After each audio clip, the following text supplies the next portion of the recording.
Your mind can be one of your most valuable assets or your biggest liability. And unfortunately, this piece of hardware that we're walking around with, a lot of its sort of natural tendencies aren't always the most helpful or adaptive things for us. And this is one of those times that if you let your mind just rampantly wire itself, you'll run into problems. Not always, but there are some pretty predictable problems that you'll run into. You're listening to episode 190 of the Building Psychological Strength podcast, where we uncover the information, tools, and techniques to turn our mind into our most valuable asset. The courage to face fears with persistence. Being able to be present enough in this moment to choose my response thoughtfully. We have the strength to bend to life stressors, to bend to adversity without snapping, without breaking. There are only 6 things that contribute to our quality of life, and they are all experiences. In every moment, we are deciding who we want to be and how we want to live our lives. Noticing what your brain is doing and then being able to make choices. Mobilize the things that we know lift us up. Hey everyone, welcome back to the Building Psychological Strength podcast. My name is April Seifert and I'm your host. And before we even get into our topic today, I want to pause for a second because we have a couple of free resources that we released very recently.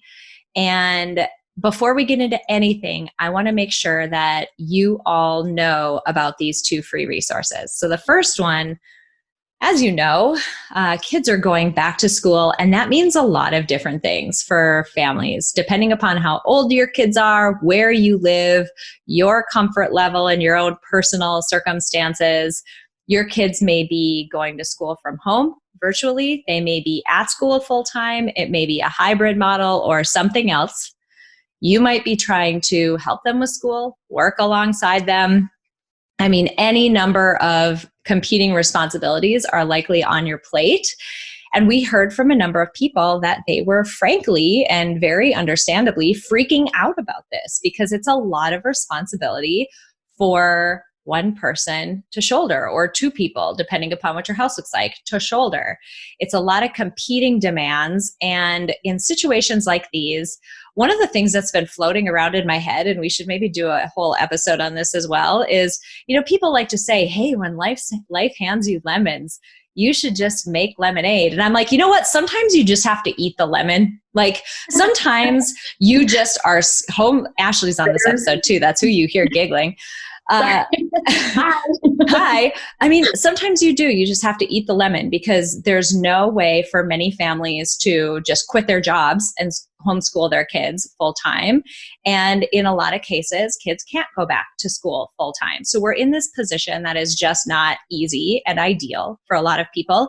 And these are just the lemons we need to eat. But there are outside circumstances, our mindset and the way that we react in situations where we're feeling overwhelmed, where we're feeling like we're failing, where we're feeling like we're worrying about the past or the future too much.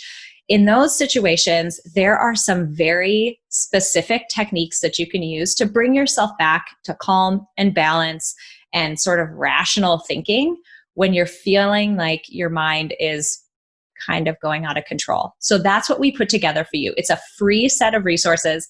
They're between 3 and 6 minutes long. They're meant to be used in the moment when you're feeling really overwhelmed or worried or perfectionistic. And you can get immediate access to those 3 free interventions if you go to peakmindpsychology.com/support. You can sign up right there. You'll get immediate access to them, and you can use them in the moment when you're feeling overwhelmed and like you need a little bit of support. So while you're there for everybody else, we're here for you. And we want to make sure that you know about that resource. So that's number 1. Number 2, this episode is coming out on a Wednesday, which means it's a long form episode. So it's going to be greater than 20 minutes long. We're going to dive deep into a topic, which is a super fun one today. we're going to dive into a topic. We're going to flesh it out a little bit. Sometimes we have interviews on Wednesdays, but the point is Wednesdays are a longer form day. We know not everybody has the time and the capacity in their week to dive into an episode of that length. But we also know that most people want to do something active to better their life experience, to sort of elevate the experience that you're having day to day. So we've started releasing in the last few weeks something we're calling Monday Mindset Minute. These are 60 to 90 second episodes. They're very short. We cut right to the chase and we talk about something you can do that week in order to experiment and see if it helps you out either psychologically. Sometimes there's life design stuff in there. This is all, techniques and tools that you can use to better your life experience. And we'll give you one of those every Monday, 7 a.m. Central. And it's 60 to 90 seconds long, those episodes. So if you don't have time for our longer form episodes, these might be a really great resource for you in order to build psychological strength, but do it on a very quick timeline. And they're all really easy things to implement as well. So you'll want to check those out. If you find value in them, we'd love a rating or a review. If you think other people would find value in it, we'd love it if you'd share it. All the nice content type things that we ask you to do. So wanted to make sure you guys knew about those two resources. We're really excited about both of them. On to this episode. Okay, so today we want to dive into a topic that gets talked about a lot. The topic we're going to talk about today is neuroplasticity. And what we found is that this is a really hot topic out there in psych literature, in the self-help space, personal development space. People talk about it all the time. But they really give one side of the coin. They talk about sort of half of the neuroplasticity game, and we'll flesh that out a little bit. But what we want to do with this episode is really give you a well-rounded view of what neuroplasticity is and the ways in which it impacts you in your life. And so I'm excited that Ashley is back so we can have a quick conversation today about this important topic and give you a little bit more of a holistic view on what it is. I'm excited to talk about this because you hear a lot about people saying rewire your brain or retrain your brain. And that's really, they're talking about harnessing the power of neuroplasticity. So it's okay if you're not familiar with that term at all. What it means is it just refers to the brain's ability to reorganize itself. And there's it's a really old idea that's been debunked for a long time, but sometimes these ideas just kind of weave their way into the popular culture. So this idea that your personality is set by the age of 5, or that you're born with all the brain cells, which are called neurons, that you're going to have, and that's it, that the rest of your body can regenerate and create new cells, but your brain can't. And those are just false. What we know is that the brain is continually creating and birthing new neurons. So you get new brain cells developing throughout your life. And what's even more important is that these nerve cells communicate with each other, and think of it like networks, like neural networks, the circuitry in your brain. And it's constantly changing, whether you want it to or not, and intentionally or not. And that's what we're going to get into. But to know that the brain is constantly reorganizing itself throughout your life. And that's, I think, a powerful thing and a really humbling thing to think about. Mm-hmm. Yeah. And I love what you hit on around saying it's constantly doing it for better or worse, intentionally or not. Something that you all in our community hear us say all the time is that your mind can be one of your most valuable assets or your biggest liability. And unfortunately, this piece of hardware that we're walking around with, a lot of its sort of natural tendencies aren't always the most helpful or adaptive things for us. And this is one of those times that if you let your mind just rampantly wire itself, you'll run into problems. Not always, but there are some pretty predictable problems that you'll run into. So we're going to start by reviewing the side of neuroplasticity just really quickly that you've probably heard about in other, other areas of content. So we'll talk about kind of the good side of neuroplasticity, and then we're going to get into this more well-rounded view of it and talk about ways that are concrete that you will probably relate to, where it's gone awry a little bit in your life, and then what you can do to be a little bit more intentional to steer, basically use your brain's natural processes, but steer them in a more helpful direction. Well, I think that's really the crux of it, right? When you understand how the system works, you can hack the system, and you can then be really intentional about using neuroplasticity to your advantage. And that's why, like, jumping right into some of the good sides of it, that's why you hear so much about like gratitude practices and positive thinking, which is a whole other topic. But some of these practices, because we are trying to build those pathways in our brain so that we can notice the good stuff. There's a saying that I think really captures it, and it's neurons that fire together, wire together. And what that means is that when you have these nerve cells that light up, or when they're activated, so they fire, that's how nerve cells work, then they wire together, meaning it becomes a stronger and stronger network. All that really means is mental habits get stronger and stronger. They become very self-reinforcing. So it's like a spiral that just kind of feeds itself. Well, and if you think about why, right? The fire together, wire together, why?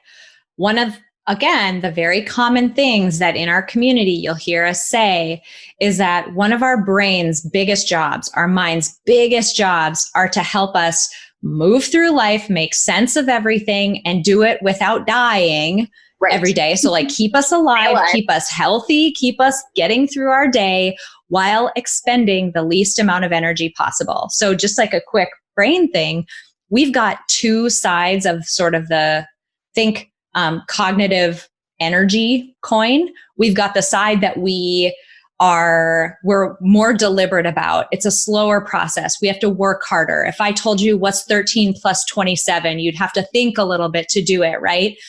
That side of our cognitive capacity is very limited.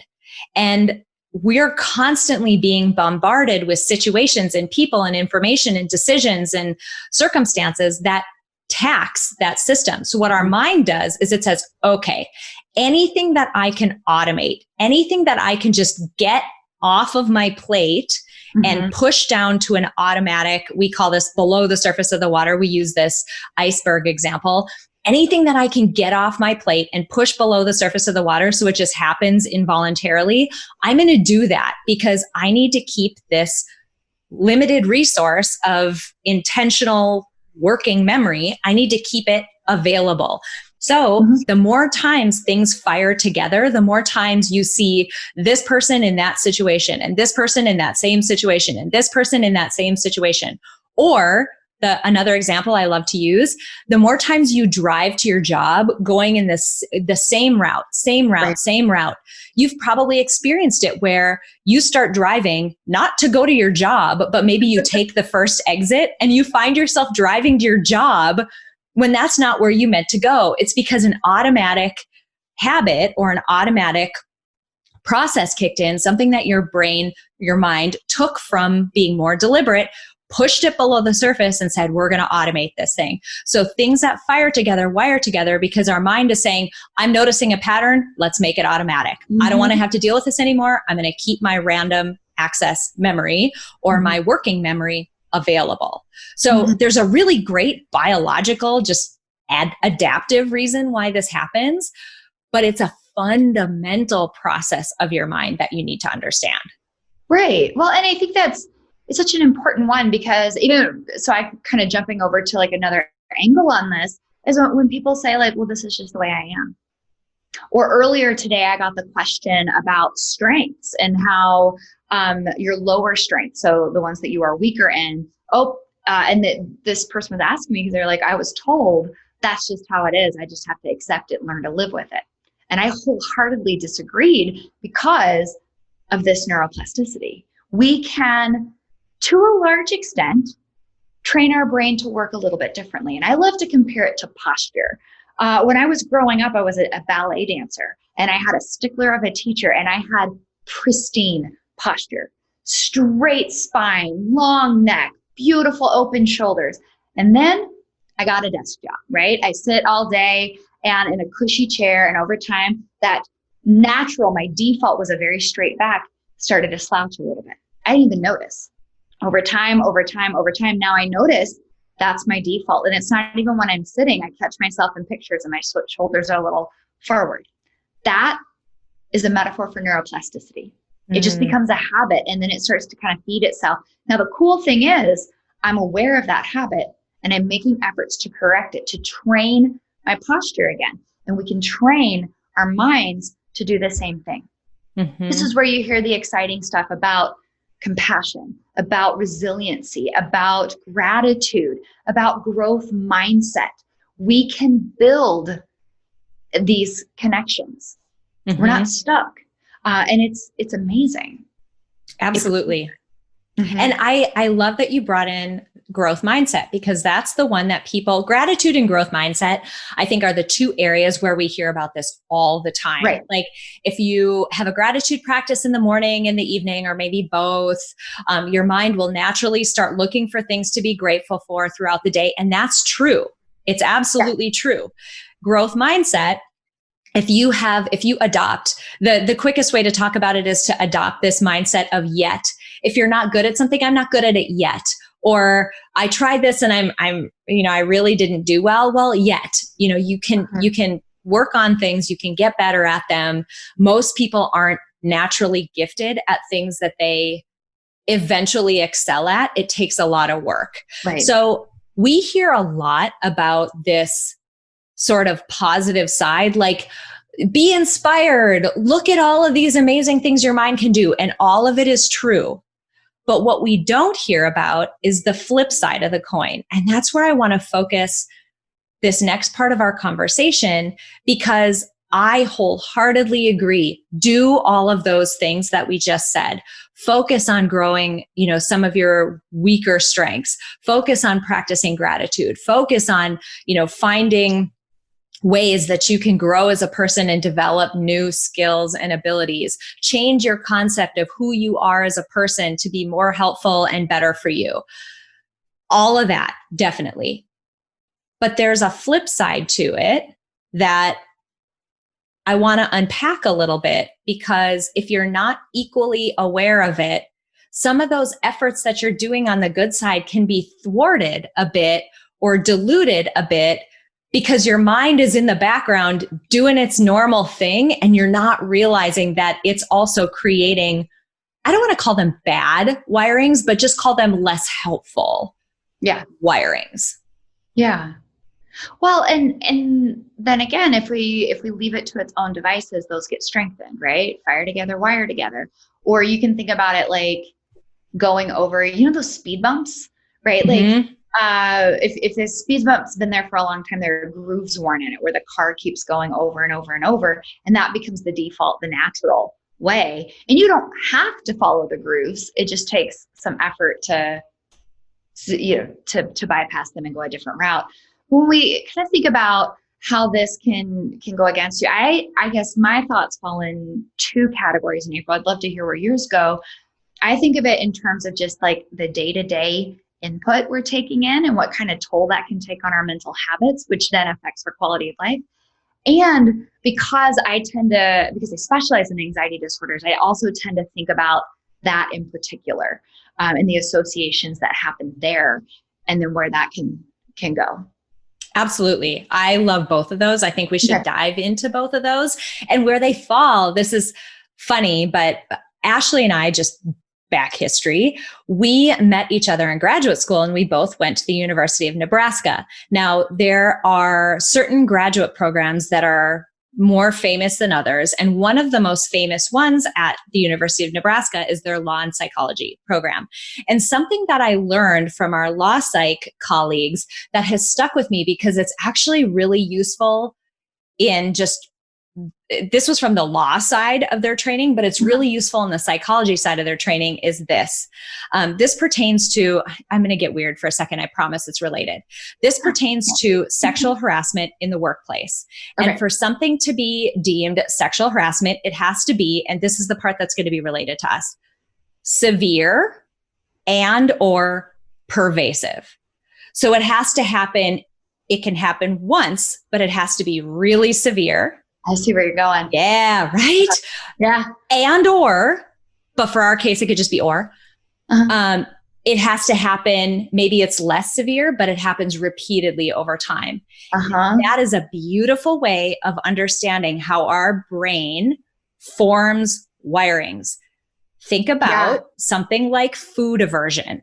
Most people have a food, maybe it's an alcoholic beverage, that you cannot even think about without feeling a little bit of disgust. Maybe you got food poisoning once. Maybe you indulged a bit too much one evening and weren't feeling the greatest the next day. Food aversion takes one trial, and it's very severe, highly charged, and I'm not going to name them because we haven't done the appropriate just precautions to set this episode up. But you can imagine situations that would happen to someone that are incredibly emotionally severe that lead to long repercussions. And you're like, it only happened one time. It only takes one.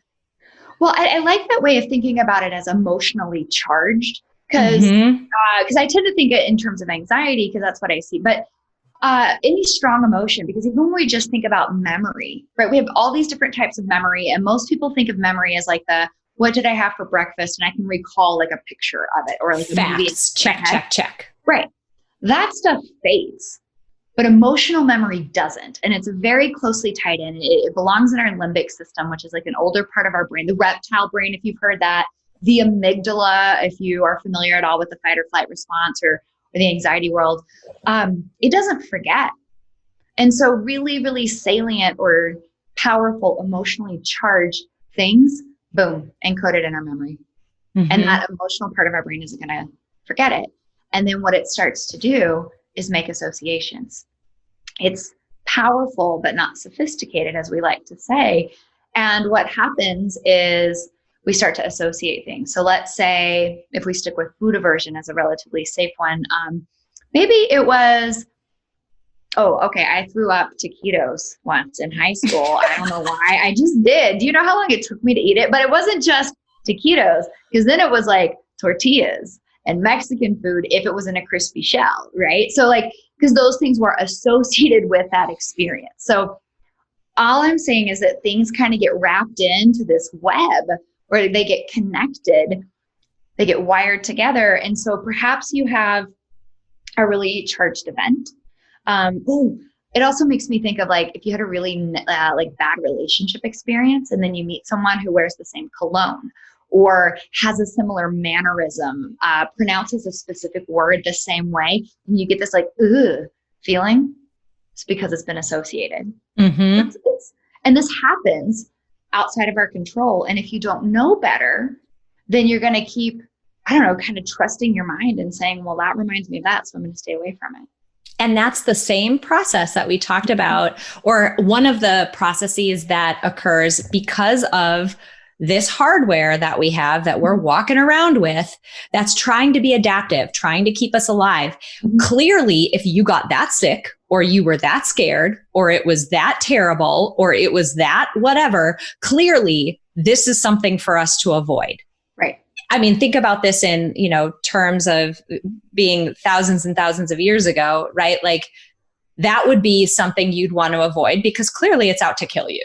So our mind sets up these associations that are like, get away, avoid. Yeah. When I just like had some bad taquitos. Maybe I won't get them from the gas station next time, or wherever you bought them.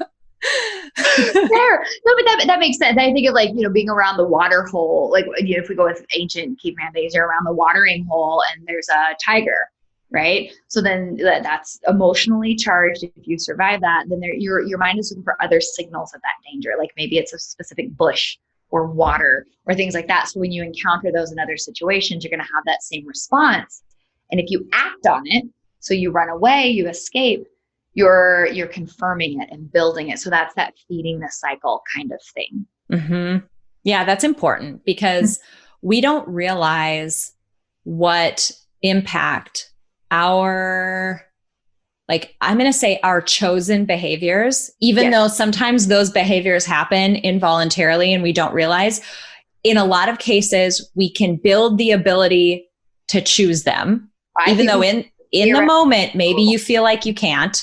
And this is coming from somebody who had panic attacks after postpartum depression. Like, man, I get you. You have no idea.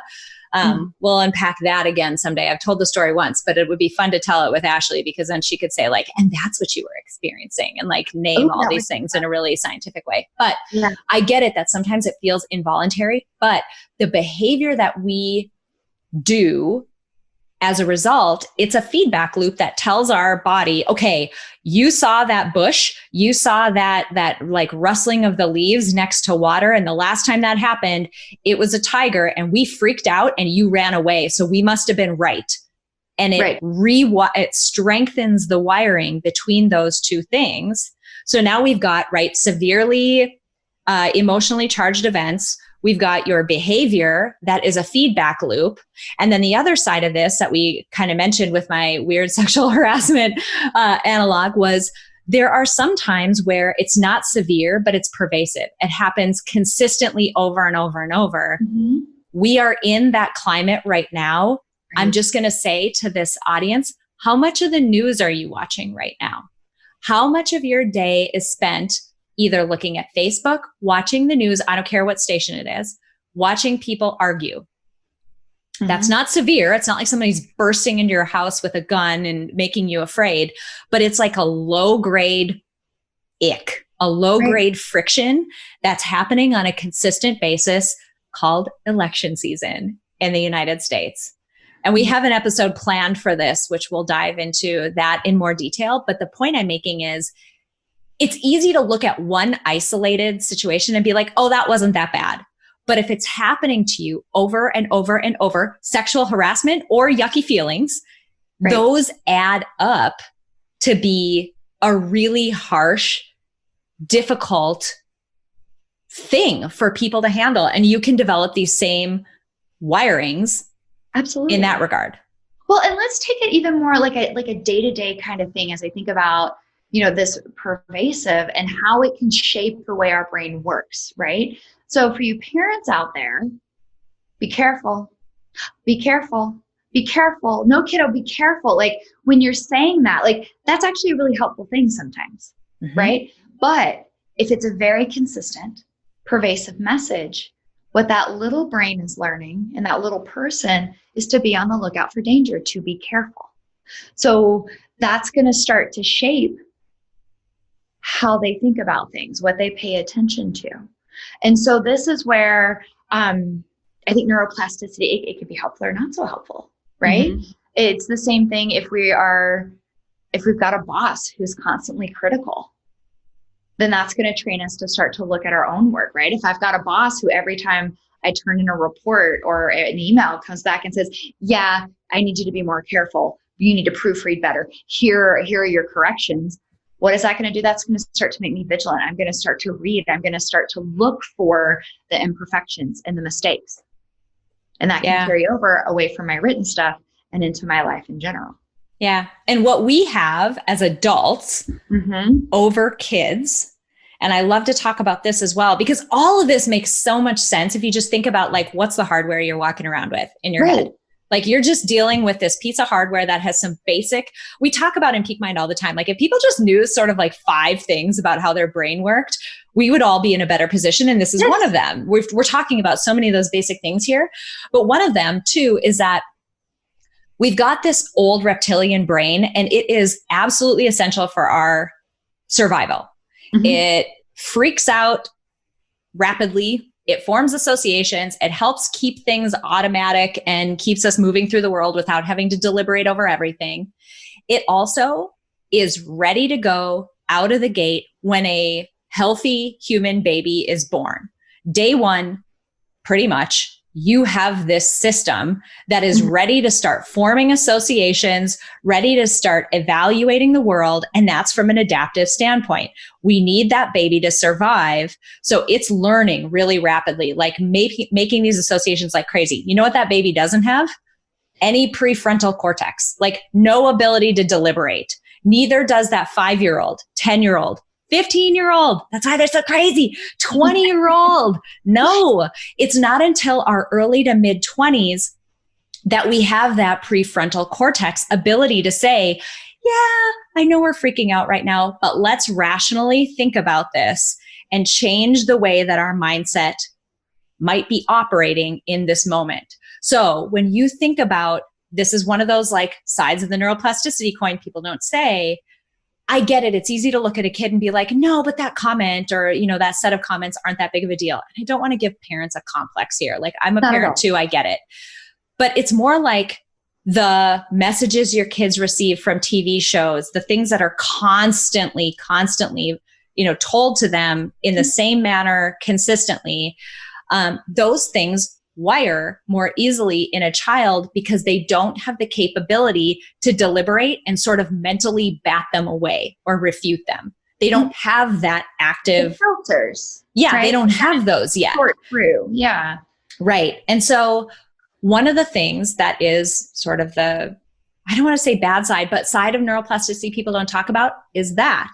The other piece is, again, thinking about, even as an adult, your own information diet during the day, what you're feeding your mind during the day matters. We talked early on about your gratitude practice, right? Let's say you're killing it. You're getting up every morning. You're writing down 10, 20, 30 things you're grateful for. I don't care how good your practice is. You're killing it. You're doing it every day. And then you're watching people argue on the news. It's diluting that out. You're watching an argument happen, and no, it's not severe. You're not in the argument, but your brain, the part of it that doesn't understand the difference between other people arguing and you, now we're getting into mirror neurons a little bit, but it's looking at that and saying, oh God, they're arguing. We must be under some kind of threat. Are we threatened? Is it a big threat? Oh God, there's those people again. They're back. They're arguing again. That's why abusive households are so difficult for people. And you're putting yourself in a position where your diet that you're taking in is basically working in the opposite direction of this gratitude practice that you're working so hard to cultivate. Right. Well, I really talk to people that input matters, right? Just like what I put into my mouth and chew, if I'm eating nothing but gummy bears and potato chips, that's a very different thing than if I'm eating leafy greens and whole grains. It's the same thing. Input matters in our minds, right? So I find myself experimenting with that just, day to day when I have different inputs. What do I feel like as a person? What does that do to the quality of my thoughts, right? So I'm not anti-social media, but I'm getting pretty close to it. I notice that when I'm not taking that in, my productivity is better, my mood is better, my thoughts are different. So what you think about is what you will think about, becomes this self-fulfilling habit. And that's something that we can control, not completely. And I don't want to say bury your head and don't know what's going on, but just be intentional about what you're taking in, what you're spending your time, your intentional thought on. The medium. If you have, I'm a news person too. I feel exposed as a person if I don't know what's going on in the world. I feel like I need to know what are the major things that are happening. I find that a medium that is less valenced, less sort of saturated, like reading, is a lot less impactful than watching something. That multimedia experience is a lot more. Yeah. Well, and this just with the neuroplasticity angle, that just matters. What we focus on, it's going to become the habit. Do we want the grooves to be worn in this way or not? If we're doing the gratitude, but then we're complaining all of the time, right? And because of our brain and not, like you said, April, the hardware we're walking around with, there are some things that also come more naturally. Negativity comes much more naturally. We have to work to balance it out. Threat seeking. Yeah, we notice threats more. So you're going to notice the rustling bush with the tiger so much more than the tasty berries. Or the little like flowers that are next to it, right? Like they're not going to kill you. We don't care about them. Exactly. So knowing that, we can use this to our advantage, and we can be intentional about some of the downsides that might happen. I also want to throw out that when it comes to neuroplasticity, I think so much of the time when people think about their minds, they're used to kind of framing it in this position of like analytical thinking or intelligence, where it's like, like a light bulb going off, like, oh, I got it. Cool. I learned it. Now it's different. But we need to be thinking about the mind and the brain more from like a fitness standpoint. You can't say like, oh, I went to the gym, light bulb, I am buff. No, it's a practice that you continue to do to continue to shape how your body goes, and you can build muscle or it's going to atrophy. And that's how it is with these neural connections too. It's use it or lose it. So if we're not using them, it's going to wither, and it's going to be growing, or I don't know, thriving or wilting, depending on what it is we're doing. And that's important to know. Well, and again, it's an adaptive thing. We only have so much capacity. Why would you hold on to capabilities and connections that could be used for something else? It's sort of like your brain's natural KonMari process of getting rid of the stuff that's just not working for it anymore. Not necessarily the sparks joy. Yeah. I mean, it doesn't necessarily. It's like, are you going to kill me? Are you going to kill me? Right. Is this what you're used to doing? Is this the habit? Yeah. Exactly. Yeah. So as we're rounding this out, I want to leave people with some actionable tips. And one of the things that I always advocate people do before you start actively making changes is spend a little bit of time just becoming aware. We've talked about, and we'll just start with two important inputs. There's two big important inputs that we've talked about here. One is your information diet. What are you reading, watching, consuming? What do the people around you, what information are you getting there? What messages about people like you are you getting? Just pay attention to that aspect of your daily environment. And that's a broad thing. Social media, physical environment, all of that. So that's one input. The other input is pay attention to, and I'm not asking you to change anything yet, but pay attention to your own behavior when you're feeling happy and really charged positive emotions, and pay attention to your own behavior when you're feeling sort of negatively charged, yucky, anxious, anger, all of those emotions. Just watch how you naturally react, or what is your knee-jerk reaction in those situations. Just start becoming aware of what that is, because those two important inputs are ones that help make those wirings that you might not have been aware happen so far. Oh man. Yeah. I'll leave it at that, because there's a lot to say. I wish we could have these conversations like with people, like, what did you notice? I just started to pay attention. What did you notice? Because that's such an important thing to pay attention to. I know. And I think once you become aware of it, you naturally see like, wow, I never really paid attention that every single day I'm getting a dose of an hour of people arguing. Like, that can't be good. And, so much of what we talk about in life design, it's not like making some big sweeping changes, like throwing your whole life in the dumpster and lighting it on fire, right? Like, that's not what we're talking about. But once you've noticed, and once you've kind of taken the lay of the land of how am I behaving and what's my informational input or my stimulus input in my day-to-day life, start tweaking and experimenting. Read the news for 2 weeks and just see. I know for me, it was a way faster than I ever expected meaningful change when I stopped watching the news and I began reading the news just for the sake of being informed. I don't want you to analyze for me. I don't want you to argue for me. Just tell me what happened. That was a very meaningful shift. And it's one that you can do right now in the landscape that we're in. Start experimenting and see how you feel.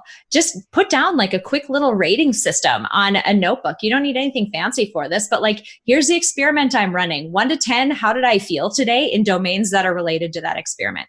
Just pay attention and then keep tweaking things over time.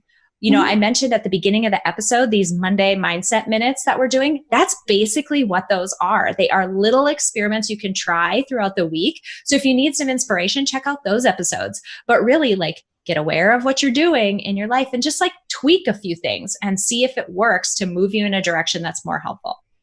Well, and I also like to think about it too, in terms of the experimenting is more on the mental habit side, right? We think, and then we may or may not be able to get rid of thoughts, but we can certainly start to notice things like notice the what ifs, and then try to shift your attention away from rumination. Rumination is just chewing on negative thoughts. That might be dwelling in the past. It might be worrying about the future, but it's chewing on negative thoughts. And it's a very natural process. Our minds like to do it. But if you can start to catch it, oh, okay, it's either going to be continue, like strengthen that, make that a stronger habit, or interrupt the habit. I'm not going to ruminate on this. I'm going to find something to be grateful for. I like to use gratitude in those moments. Or I'm going to shift and I'm going to find 5 things that are the color yellow right now, just to give a different process. So we're interrupting that rumination. We're going to hijack that neuroplasticity and we're going to build new habits. Mm-hmm. I love it. I hope folks listening to this, that this was a more well-rounded view of neuroplasticity than what you've heard in the past. Again, like it is an incredibly powerful process that our mind has. Holy cow, can you harness it to make some incredibly meaningful changes? Your habits fall under this umbrella. You know, you're just, even the lens through which you experience life falls under this umbrella. So many important things, but that inadvertent, involuntary piece of it that flies under the radar, that's the part that we wanted to expose today, because all of the effort that you're putting in to improve yourself and improve your life experience, I don't want to see it being diluted because some of these other involuntary or unintentional side effects are happening. You should get the full credit of all the work that you're doing. And I want you to feel the full meaning and the full value of those changes that you're making. Yeah. Awesome. All right, you guys, thank you so much for joining us for this episode. I hope this was helpful. If you found it interesting, please share it with somebody else who might also find it interesting. And we will see you back next week for another long form podcast episode on Wednesday, and Monday for another Monday Mindset Minute. Thanks so much for joining us. Tell me if this sounds like you. I'll finally be happy. I'll finally take a breath. I'll finally find some balance when I get through this crazy season of life. We hear that from so many people, and the fact is, many times, life is just a crazy season. All of it. Between your career, your family, your community obligations, attempting to have a social life, and trying to fit in self-care, whatever that is, we end up feeling stretched so thin. Now, I want to challenge you to think about things differently. Rather than focusing on external circumstances and their impact on your happiness, your sense of ease and balance, and your mental well-being, what if instead you focused on something you can actually control? What if you built the psychological strength that would allow you to thrive through life when things are going well and even when they're not? What if you could feel less scattered, more in control, less anxious, more peaceful and joyful? We want that for you too. That's why we are so beyond excited to announce the beta release of our signature Psych Strength Building program, Ascend. This program combines evidence-based tools, techniques, and information from the fields of psychology and life design to focus on 3 important modules: you, your mind, and your life. Learn your unique combination of strengths, values, and identity, and the ways in which they interact and lead you to approach life in your unique way. Dig into your mind to understand the conscious and subconscious processes that act as a lens through which you experience life. And finally, harness the power of life design to begin to steer your life into alignment with who you uniquely are. Enrollment in this beta round of Ascend is open now, and because it's our beta round, the price is astonishingly low. So if you have ever had even a suspicion that you could benefit from building psychological strength through a guided, science-backed experience, now is the time. Visit www.peakmindpsychology.com/ascend for more information and to join us Friends, it is time to build psychological strength. It's time to live by design and not by default. It is time to live like your life depends on it, because it does. Join us in Ascend by visiting www.peakmindpsychology.com/ascend. That's www.peakmindpsychology.com/ascend. It's a simple fact that nearly everyone in the world could benefit from building psychological strength, but not everyone will put in the time and effort to do so. But today you did. Thank you so much for listening to this episode of Building Psychological Strength. Now, if you're interested in building the mental toughness, confidence, and resilience you need to thrive through life's ups and downs, visit us at www.peakmindpsychology.com. Also, if there's someone in your life who could benefit from this episode, please share it with them. And if you yourself found this episode valuable, meaning if you took away even one insight that you can use to build psychological strength in your own life, we would so appreciate it if you would drop us a rating and a review on iTunes.